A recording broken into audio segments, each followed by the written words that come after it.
భారతదేశ కీర్తి ప్రతిష్టలను ప్రపంచ దేశాలలో రెపరెపలాడించినటువంటి స్వామి వివేకానంద, అటువంటి స్వామి వివేకానంద జన్మదినం ఈరోజు జయంతి రోజు. ఆయన జన్మదినాన్ని ప్రపంచవ్యాప్తంగా కొనసాగిస్తున్నారు.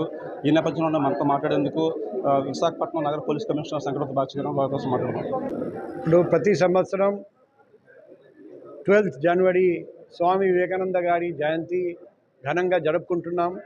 ఈ సంవత్సరం కూడా నేషనల్ యూత్ డే సందర్భంగా యువత అందరూ స్వామి వివేకానంద చెప్పిన మాటలు ఖచ్చితంగా గుర్తు పెట్టుకోవాలి.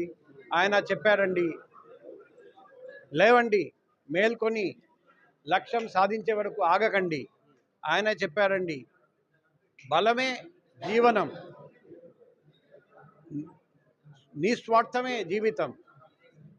మనం స్వామి వివేకానంద చెప్పిన మాటలు గుర్తుపెట్టుకొని మన చుట్టూ ఉన్న నిరుపేదలందరికీ సాయం చేస్తే, దేవునిగా భావించి వాళ్లకు హెల్ప్ చేస్తే, ప్రేమిస్తే దేవుడు నిజంగా హర్షిస్తారని ఈ సందర్భంగా యువత అందరికీ చెప్పుకుంటున్నాం.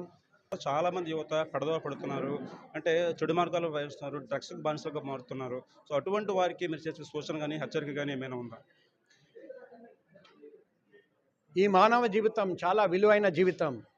డ్రగ్స్ ఇంకా చెడ్డ అలవాటు వలన ఈ జీవితం పాడు చేయకండి. ఒకసారి డ్రగ్ అడిక్షన్ ఉంటే మరి జీవితం పాడైపోతుంది. డి అడిక్షన్ ప్రోగ్రాం ద్వారా మేము ప్రయత్నం చేసినా కూడా చాలా సందర్భాల్లో సత్ఫలితాలు రావడం చాలా కష్టం. అందుకే డ్రగ్స్ వద్దు, మంచి జీవితం ముద్దు, మంచి మార్గం నేర్చుకోండి, మంచి మార్గం ఫాలో చేయండి. చెడు అలవాటు వదిలేసి అందరికీ హెల్ప్ చేయండి. మీరు ఆదర్శవంతమైన ఒక సిటిజన్గా ఉండాలి.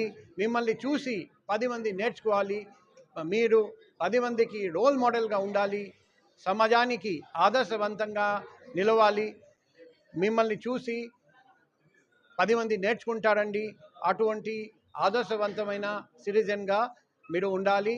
యువత అందరికీ ఈరోజు నేషనల్ యూత్ డే సందర్భంగా మరొకసారి రిక్వెస్ట్ చేస్తున్నాం, కోరుకుంటున్నాం. ఇది నేషనల్ యూత్ డే సందర్భంగా సిపి గారి తాలూకా సందేశం ప్రతి ఒక్కరు ఉన్నారు కదా. ఏదైతే చెడు మార్గంలో పయనిస్తున్నారో ఆ చెడు మార్గాన్ని వేడండి. ముందుగా మీ కుటుంబాన్ని గుర్తించండి, సమాజాన్ని గుర్తించండి. అంటే మీరు ఒక మంచి మార్గంలో పయనించినట్లయితే మీరు 10 మందికి ఆదర్శంగా నిలుస్తారు. తద్వారా మీ కుటుంబానికి మంచి పేరు వస్తుంది, ఈ దేశానికి కూడా మంచి పేరు వస్తుంది. వీడియో జర్నలిస్ట్ సమీర్ తోటి జగదీష్ కుమార్, జేకే న్యూస్ భారత్, విశాఖపట్నం.